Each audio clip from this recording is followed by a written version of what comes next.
सम्मान। मनुष्य के जीवन में सम्मान का बहुत अधिक महत्व है। वो उसे अपने हृदय, अपने मन से जोड़कर रखता है। कदाचित इसीलिए हम शत्रु के सम्मान पर चोट पहुंचाते हैं ताकि उसे पीड़ा पहुंचाई जा सके। परंतु ऐसा करने से सावधान रहे मित्रों। शरीर पर लगी चोट मनुष्य भुला सकता है, परंतु उसके सम्मान को लगी चोट उसे जीवन भर पीड़ा देती है। और स्त्री के मान सम्मान पर लगी चोट उसे उस सीमा तक ले जाती है जहां उसे केवल प्रतिशोध दिखाई देता है। यदि अपने शत्रुओं को जीतना है तो प्रेम से जीतिए, अपने कर्मों से जीतिए। उन्हें अनुभव करवाइए कि उनसे भूल हुई है। किसी के सम्मान को ऐसी चोट ना पहुंचाइए कि वो आपका नाश करने पर उतर आए। स्मरण रखिए, किसी का अपमान करके आपके हृदय को कदाचित थोड़ा संतोष आ जाए, परंतु उस अपमान से आप कई हृदयों को आघात पहुंचाते हैं और अपने लिए एक शत्रु और बढ़ा लेते हैं। हम सब शीघ्र ही सफलता चाहते हैं, ढेर सारी संपत्ति और सुख चाहते हैं, और ऐसे में कई बार हम छोटे मार्गों का चयन कर लेते हैं। वो मार्ग जिनमें परिश्रम नहीं होता, जिनमें होता है तो केवल छल, कुटिलता और भाग्य का सहारा। जैसे कि जुआ। कोई जुए के खेल में धन लगाता है, कोई दांव लगाता है और ये भूल जाता है कि जुआ ऐसा दलदल है कि जिसमें एक बार गिरे तो सर्वनाश से पहले निकलना असंभव है। यदि आप जीते तो और जीतने की भूख बढ़ जाएगी, और यदि आप कुछ हार बैठे तो उसे पुनः पाने के लिए आप फिर से खेलेंगे। मनुष्य को ये आभास ही नहीं होता कि अपनी संपत्ति के साथ साथ वो अपनी मानवता, अपने संस्कार, अपना धर्म और अपना उत्तरदायित्व सभी जुए की भेंट चढ़ा देता है। इसलिए कुछ पाना है तो परिश्रम से पाओ। यदि कुछ जुए में जीता तो वो उतना शीघ्र ही खो दोगे, क्योंकि उसे परिश्रम से पाया नहीं गया है, और उसकी रक्षा करने के लिए आपके मन में स्वाभाविक प्रयास भी नहीं होंगे। क्षमा बढ़न को चाहिए, छुट्टन को उत्पाद। क्षमा इस संसार में शांति का, सुख का मूल आधार है। क्षमा आपके मन से प्रतिशोध और शत्रुता जैसे भावों को समाप्त करती है। परंतु क्या हर स्थान पर क्षमा आवश्यक है? क्या प्रत्येक का अपराध क्षमा करने के योग्य होता है? नहीं।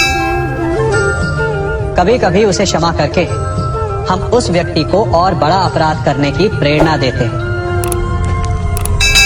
और ऐसा ही अपराध है स्त्री का मान भंग करना, जिसमें क्षमा की कोई अवस्था नहीं। यदि सी भूल से गाय के बछड़े का अखेट कर ले तो उसे क्षमा किया जा सकता है, परंतु यदि वो नरभक्षी हो जाए तो उसके केवल दो स्थल होते हैं, या तो पिंजरा या फिर मृत्यु की गोद। कुछ परिस्थितियों में क्षमा के स्थान पर दंड देना आवश्यक होता है, क्योंकि ये दंड का भय ही है जो लोगों को वो अपराध करने से रोकता है। संसार में सबसे बड़ा क्या है? अभिमान और बाहुबल, या विश्वास और आस्था? निश्चित रूप से बाहुबल के महत्व को नकारा नहीं जा सकता। मनुष्य अपने बाहुबल से पर्वत को मैदान बना सकता है, सागर सुखा सकता है, मरुस्थल में नदियां बहा सकता है, परंतु बाहुबल को सहारा होता है विश्वास का। यदि मन में विश्वास ना हो तो बाहुबल किसी काम का नहीं। वो कौन सा बल है कि मोर आकाश की ओर ताकते हैं? वो विश्वास ही तो है जिसके कारण वर्षा होती है और दोनों की प्यास बुझती है। परंतु जब आपके बाहुबल का सामना धर्म के विश्वास से होता है तो बाहुबल हार जाता है और जीतता है विश्वास। विजय होती है आस्था की। यदि आप सत्य के मार्ग पर चल रहे हैं और आप अपने इष्ट में आस्था रखते हैं तो किसी भी पापी का बल आपका कुछ नहीं बिगाड़ सकता।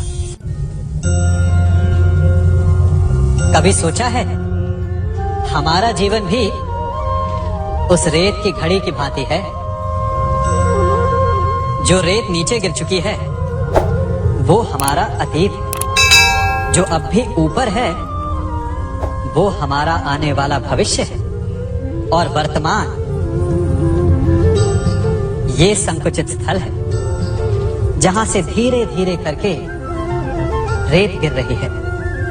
अर्थात हमारे पास जीने के लिए यही एक क्षण है। उसका उपयोग कैसे करना है ये हम पर निर्भर करता है। जो बीत गया उसका दुख मनाना है, या जो भविष्य में होने वाला है उसकी प्रतीक्षा में क्रोध करना है। सब कुछ करने के लिए यही एक क्षण है। प्रसन्न रहना है तो उसके लिए भी यही एक पल है। प्रतीक्षा करते रहोगे तो ये पल भी भूतकाल में बदल जाएगा। इसलिए आनंद के लिए, परोपकार के लिए प्रतीक्षा ना कीजिए। आपके पास जो पल है उनका भरपूर सदुपयोग कीजिए, क्योंकि इस घड़ी को पलटकर आप फिर से समय अवश्य गिन सकते हैं, परंतु अपना बीता हुआ समय आप वापस नहीं लौटा पाएंगे।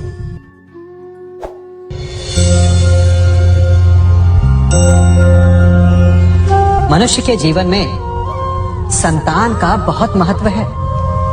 उस संतान के लिए वो कितने कष्ट सहता है, उसे पालता है, पोसता है, और यदि यही संतान संताप का कारण बन जाए तो क्या ये उसका दोष है? अधिकतर ये दोष हमारे लालन पालन का होता है। बचपन में बालक के हठ को मानकर हमें आनंद की अनुभूति अवश्य होती है, परंतु धीरे धीरे अपने बालक के हठ को मानकर उसके हठ के दास हो जाते हैं। एक हठी उद्दंड और असंस्कारी संतान उस सूखे वृक्ष के समान होती है कि यदि जिसमें आग लग जाए तो वो सारे वन को भस्म कर डाले। और स्मरण रहे, जब उसमें अग्नि लगती है तो सबसे पहले वो स्वयं के घर को ही भस्म करती है। इसलिए जब आवश्यकता हो तो अपनी संतान के हठ का विरोध करें, उसे रोके, क्योंकि यदि समय रहते ऐसा ना किया गया तो भविष्य में इस समस्या के परिणाम गंभीर हो सकते हैं। प्रतिज्ञा, वचन, ये सब मनुष्य ने समाज को सही दिशा में रखने के लिए बनाए हैं। वो मनुष्य ही क्या जिसके जीवन में नियम ना, जिनका वो पालन ना करे, परंतु समय के साथ चलने के लिए नियमों को बदलना भी आवश्यक होता है, क्योंकि ये आज का समय ही तो है जो बीत जाने के पश्चात इतिहास बन जाएगा। यदि आवश्यकता पड़ने पर नियम और प्रतिज्ञा भंग ना की जाए, समय की मांग के अनुरूप अपनी प्रतिक्रिया ना बदली जाए, तो इतिहास हमें कभी क्षमा नहीं करेगा। आवश्यकता पड़ने पर आपकी तोड़ी हुई एक प्रतिज्ञा, एक बंधन कभी कभी पूरे मानव इतिहास को बड़े विनाश से बचा सकता है। इसलिए नियम, प्रतिज्ञा, वचन कुछ नहीं, कुछ है तो केवल समय, जिसके अनुरूप चलने वाला ही सफल हो सकता है। कभी किसी पक्षी को घोंसले की नींव बनाते देखा है? अथक परिश्रम करके तिनका तिनका बिटोर कर वो पक्षी अपना घोंसला बनाता है, अपनी संतान के लिए एक सुरक्षित घर बनाता है, और फिर कहीं से तीव्र आंधी आती, भारी वर्षा होती और उसका घोंसला तिनका तिनका करके बिखर जाता है। फिर वो पक्षी क्या करता है?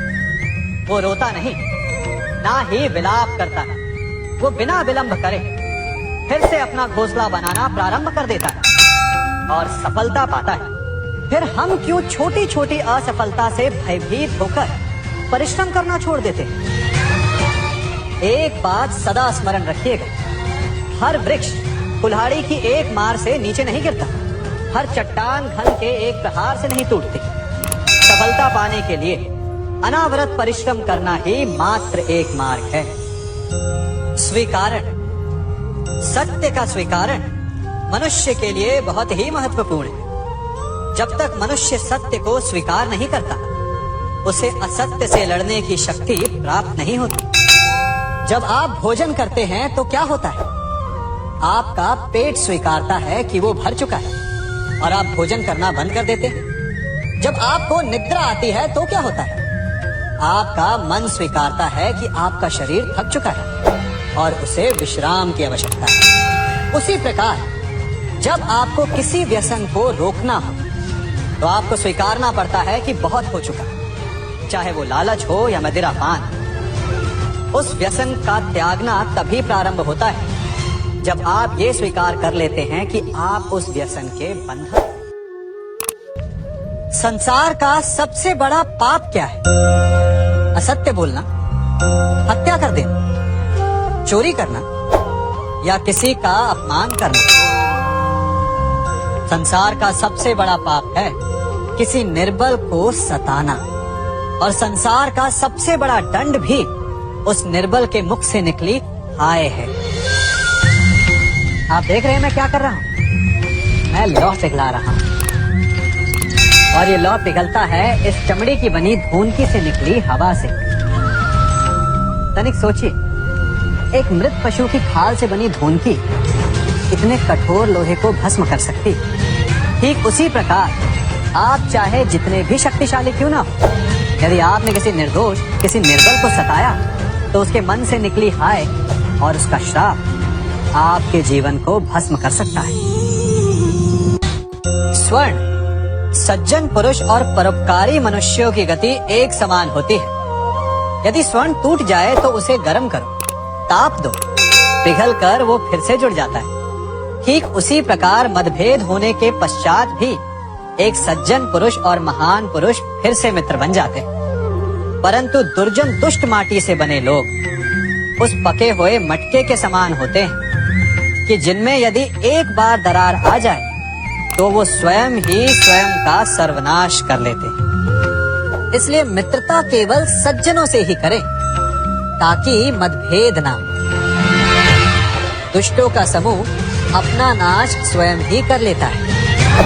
यदि कोयले की खान में जाओ तो चाहे जितनी भी सावधानी बरतो, अपने वस्त्रों पर कालिख लग ही जाती है। इसलिए दुष्ट मित्रों से सावधान। सज्जन शत्रु प्रत्येक परिस्थिति में श्रेष्ठ है। प्रत्येक मनुष्य सफलता पाने के लिए कार्य करता है। कुछ सफल होते हैं, कुछ नहीं होते, और जो सफल नहीं होते वो सदा अपनी असफलता का कारण या तो अपनी परिस्थितियों को बताते हैं या अपने सहयोगियों को दोषी ठहराते हैं। परंतु क्या वास्तविकता में ऐसा ही होता है?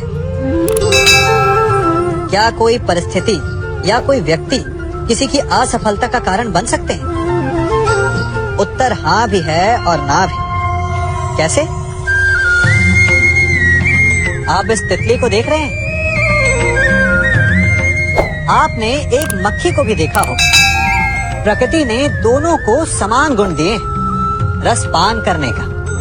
एक तितली फूलों पर जाकर उसका रस लेती और इस अवस्था में नए फूल खिलने की व्यवस्था भी करती, और मक्खी घाव पर बैठती, घाव को सड़ाती है और रोग भी फैलाती।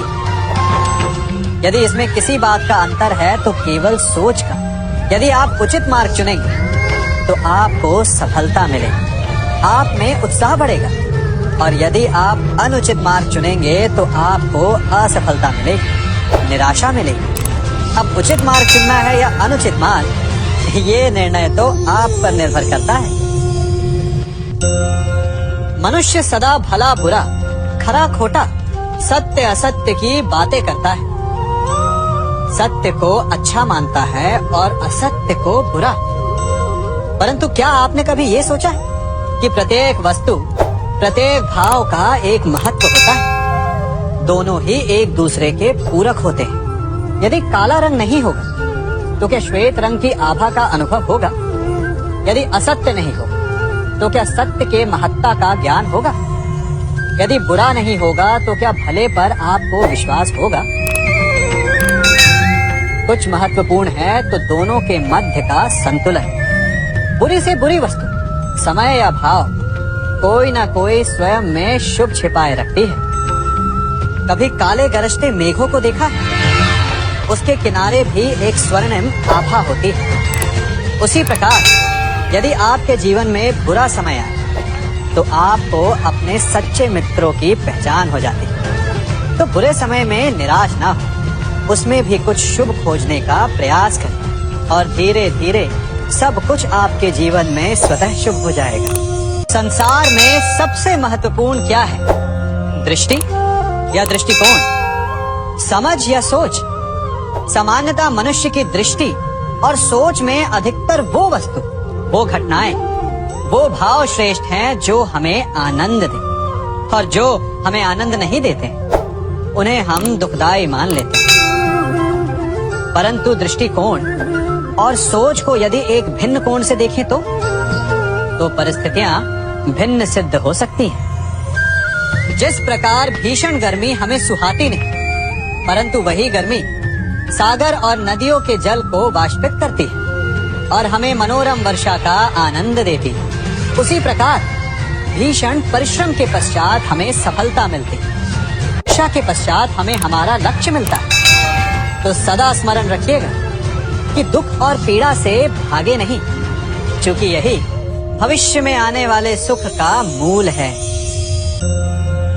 जब भी आपने यात्रा की होगी तो अवश्य अपने मार्ग के आसपास कुछ रिक्त स्थान देखे होंगे, कुछ खेत देखे होंगे, कोई न कोई भूमि का टुकड़ा अवश्य देखा होगा। कुछ स्थान ऐसे होते हैं जहाँ पेड़ लगे होते हैं, जहाँ माली बड़े प्रेम से उन्हें बोता है, उन्हें सींचता है, और कुछ स्थान ऐसे भी होते हैं जहाँ बिना माली के खरपतवार उग जाते हैं, कुछ अन्य पौधे उग जाते हैं। माली द्वारा उगाए वृक्ष हमें ठंडी छाया देते हैं, हमें फल देते हैं, ईंधन के लिए लकड़ियां देते हैं, और बिना परिश्रम के उपजित खरपतवार यदि कुछ करते हैं तो ये कि वो भूमि को बंजर बनाते हैं। हमारा मन भी रिक्त भूमि की भांति होता है। यदि अपने परिश्रम से उसमें सुविचारों के बीज डालोगे तो फलदायक विचार उपजेंगे, और यदि उसे रिक्त छोड़ दिया तो खरपतवार की भांति अनुपयोगी विचार आपके मन को अपना घर बना लेंगे,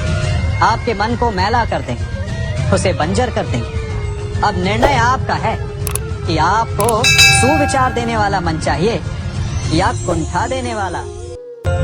क्या कर रहा हूं मैं? दर्पण में देख रहा हूं। आप लोग भी प्रतिदिन देखते होंगे, परंतु प्रतिदिन अपना मुख देखने के बाद भी उस पर लिखी एक बड़ी सीख देखना भूल जाते हैं। अब आप कहेंगे कैसी सीख? तो जाइए एक बार फिर से दर्पण के सामने जाइए और मुख खोलकर देखिए, क्या दिखेगा? दंत पंक्ति और जीभा, है ना? अब विचार कीजिए, दंत जन्म के पश्चात आते, एक नहीं दो बार आते, परंतु मृत्यु से पूर्व नष्ट हो जाते हैं, और जीभा जन्म पहले से होती है, परंतु मनुष्य के मृत्यु के पश्चात भी उसके अस्तित्व में रहती है ना? आश्चर्य की बात। दंत कठोर होते हैं, जीभा कोमल, परंतु फिर भी दंत नष्ट हो जाते हैं, जीभा नहीं होती। यही रहस्य है कि हठी और कठोर लोग शीघ्र नष्ट होते हैं, और कोमल लचीले आवश्यकता के अनुसार स्वयं में परिवर्तन ला सकने में सक्षम लोगों का ही अस्तित्व रहता है। अर्थात परिस्थितियों के अनुसार स्वयं को लचीला बनाना सीखिए और आपका जीवन सरल हो जाएगा। संबंध एक सहारा होता है जीवन का, और संबंधी वो होते हैं जिनसे आवश्यकता पड़ने पर सहायता मांगी जा सके, जिन पर विश्वास किया जा सके कि बुरे समय में वो हमारे काम आएंगे। कभी ऐसा भी हुआ होगा कि आपके पास कोई सहायता मांगने आया, या ऐसा भी हो सकता है कि आप किसी के पास सहायता मांगने गए हैं, परंतु प्रश्न ये उठता है कि क्या केवल किसी के मंतव्य में उसकी सहायता इसीलिए कर देनी चाहिए क्योंकि वो आपका संबंधी है? अब आप कहेंगे कि ये कैसा प्रश्न हुआ? तनिक सोचिए, एक अस्त्र बनाने वाला जब अस्त्र बनाता है तो ये अस्त्र किसको देना है उसका अधिकार उसी के पास होता है। वो चाहे तो ये अस्त्र किसी को भी दे सकता है, वो एक सैनिक को भी दे सकता है या एक डाकू को भी, और यही अस्त्र दो भिन्न कार्य कर सकती है। यदि डाकू के हाथों में आ गई तो उसका भय दिखाकर वो लोगों को लूटेगा, निरअपराधों का रक्त बहाएगा। सहायता करने वाले की भी अवस्था ऐसी ही होती है। इसलिए किसी की सहायता करने से पूर्व ये विचार कर लेना आवश्यक है कि किसे क्या, कब और कितनी सहायता देनी चाहिए कि उसका दुरुपयोग ना हो। यदि आपकी सहायता से कोई अधर्म हुआ तो उसके उत्तरदायी आप ही होंगे। जीवन में कई बार ऐसे अवसर आते हैं कि आप लोगों से मिलने जाते हैं और उनसे कुछ आकांक्षाएं भी रखते हैं, और कई बार जीवन में ऐसे अवसर भी आते हैं कि लोग आपसे मिलने आते हैं। इसलिए अतिथियों का सम्मान करने से पूर्व सदा कुछ बातों को स्मरण रखना आवश्यक होता है। यदि कोई आपके पास मिलने आता है तो उसके 3 कारण हो सकते हैं। पहला कारण होता है हाँ, दूसरा अभाव और तीसरा प्रभाव। तो जैसा अतिथि उसको वैसा ही सम्मान दे। यदि आपके पास कोई भाव से आए तो उसे केवल आपका प्रेम चाहिए, आपका सानिध्य चाहिए, और यदि कोई अभाव में आया तो उसकी उतनी सहायता अवश्य करें जितना आप करने में सक्षम हो, परंतु इतनी अधिक भी ना करें कि वो उस सहायता का दुरुपयोग कर बैठे। और यदि कोई प्रभाव में आया तो स्वयं पर अभिमान ना करें, क्योंकि कभी ना कभी जीवन में आप भी भाव, अभाव और प्रभाव के चक्रव्यूह में फंस सकते हैं।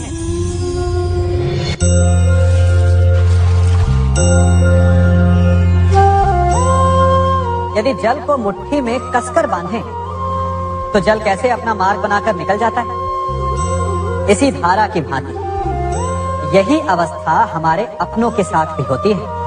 अधिकतर हम जिनसे प्रेम करते हैं, हम सदा उन्हें अपने समीप रखना चाहते हैं, स्वयं से दूर नहीं होने देना चाहते। चिंता करते हैं, भय खाते हैं कि कहीं उनके साथ या उनसे कुछ बुरा घटित ना हो जाए, और ऐसे में हमारे अपने ही हमसे दूर हो जाते हैं, ठीक मुट्ठी में बंधे जल की भांति। इसलिए जिनसे आप प्रेम करते हैं उन्हें स्वतंत्र कर दीजिए, उनकी सोच को स्वतंत्र बनने दीजिए, उन्हें अपने मार्ग स्वयं ढूंढने दीजिए, क्योंकि आप सदा उनके साथ उन्हें मार्ग दिखाने के लिए नहीं रहने वाले। इसलिए अपनों के साथ अवश्य रहें, परंतु उन्हें बांधे नहीं। जन्म के पश्चात बालक जब पहली बार अपने नेत्र खोलता है तो उसका मन उत्सुकता से भरा हो कि ये संसार क्या है, उसे क्या दिख रहा है। ये उसके जीवन का नया आरंभ होता है। परंतु जैसे हम धीरे धीरे बड़े होने लगते हैं, अनुभव अर्जित करते हैं, हमारे मन की उत्सुकता, हमारे जीवन का चाव होने लगता है। तनिक सोचिए, जब हम सुबह सोकर जगते हैं, अपनी आंखें खोलते हैं, तो उसे ही हम अपने जीवन का प्रारंभ समझ लें तो सुबह से लेकर संध्या तक के समय को ही अपने जीवन जीने का समय समझ लें तो कितनी स्फूर्ति आ जाएगी। आप कितने काम कर पाएंगे, आप कितने लक्ष्य अर्जित कर पाएंगे। फलों से मिलकर घड़ी बनती, घड़ी से मिलकर प्रहर, प्रहर से मिलकर दिन बनते हैं, और दिनों से माह और वर्ष। यदि आप अपना हर पल, हर प्रहर विश्वास से, हर दिन उत्साह से जिए तो आपका संपूर्ण जीवन सार्थक हो सकता है। मनुष्य अपना जीवन विश्वास पर जीता है, परंतु विश्वास किसका? तनिक सोचिए, किस पर विश्वास है आपको? महापुरुषों की कही बातों पर, ग्रंथों में लिखे ज्ञान पर, माता पिता की सीख पर, या मित्रों के दिए गए निर्देशों पर, या फिर मेरी कही बातों पर? ये सब विश्वास अपूर्ण है जब तक आपको स्वयं पर विश्वास ना हो। यदि विश्वास करना है तो पहले अविश्वास करने के विज्ञान को भी सीखना चाहिए। आप किसी की बातों पर विश्वास न करें, आप अपने मन से पूछें, अपनी अंतरात्मा से प्रश्न करें, और जो उत्तर मिलेगा वही सबसे उचित होगा। जब आप अपने मन, अपनी अंतरात्मा पर विश्वास करना सीख जाएंगे तो नीति, ज्ञान सब आपके भीतर से स्वतः उमड़ेगा। और यदि आप स्वयं पर ही विश्वास ना कर पाए तो धर्म ग्रंथों में लिखे श्लोक, महापुरुषों की वाणी, माता पिता की सीख या मित्रों का निर्देश कोई भी लाभ नहीं दे पाएगा। एक पिता होने के नाते आप अपनी संतान के लिए क्या करते हैं? उसके लिए बहुत सारी सुविधाएं जुटाते, बहुत सारा धन कमाते है ना? और क्या आपको ऐसा लगता है कि यही उचित है आपकी संतान के लिए? इस पंछी को देख रहे हैं? ये भी संतान को जन्म देता है, उन्हें पालता है, पोसता है, उड़ना सिखाता है और भोजन का प्रबंध भी करना सिखाता है।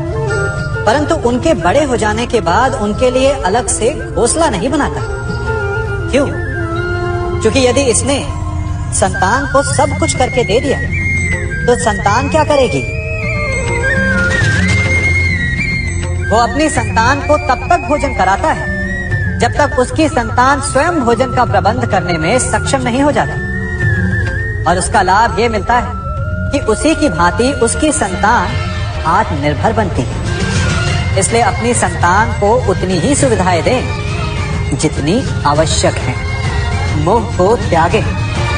आपका उनसे मोह उन्हें कभी आत्मनिर्भर नहीं बनने देगा। अपनी संतान को कर्म करना सिखाइए। यदि आपकी संतान कर्म करना सीख गई तो वो धन स्वयं कमा लेगी। और यदि वो आलसी, अकर्मण्य बन बैठे तो आपके संचित धन का भी नाश कर देगी। संसार में सबसे बड़ा संबंध कौन सा है? अब आप पूछेंगे कि ये कैसा प्रश्न हुआ? इसका उत्तर तो बड़ा सरल है, यही ना? परंतु इस प्रश्न के भी कई उत्तर हैं। कोई कहेगा माता और पुत्र का संबंध, तो कोई कहेगा पिता पुत्री का संबंध, तो कोई पति पत्नी का, और तो कोई भक्त और भगवान का संबंध। परंतु तनिक गहराई से देखेंगे तो पाएंगे कि ये सारे संबंध या तो जन्म से जुड़े होते हैं, या समाज में बना दिए जाते हैं, या फिर किसी आकांक्षा के चलते बनते हैं। तो सबसे बड़ा संबंध कौन सा होता है? उलझ गए ना? सबसे बड़ा संबंध होता है मित्रता का, क्योंकि मित्र हम स्वयं चुनते हैं, जिसमें ना कोई आकांक्षा होती है, ना ही कोई स्वार्थ छिपा होता है। यदि कुछ होता है तो केवल साथ का आनंद। अपने बीते दिनों को स्मरण कीजिए। जब आप घर से बाहर निकलते होंगे तो सबसे पहले किसका स्मरण होता था? मित्र का। परंतु जैसे जैसे मनुष्य बड़ा होता जाता है, सफल होता जाता है, मित्र छूटते जाते हैं और फिर वो अपनी आय, अपने जीवन के स्तर के अनुसार मित्रता करने लगता है।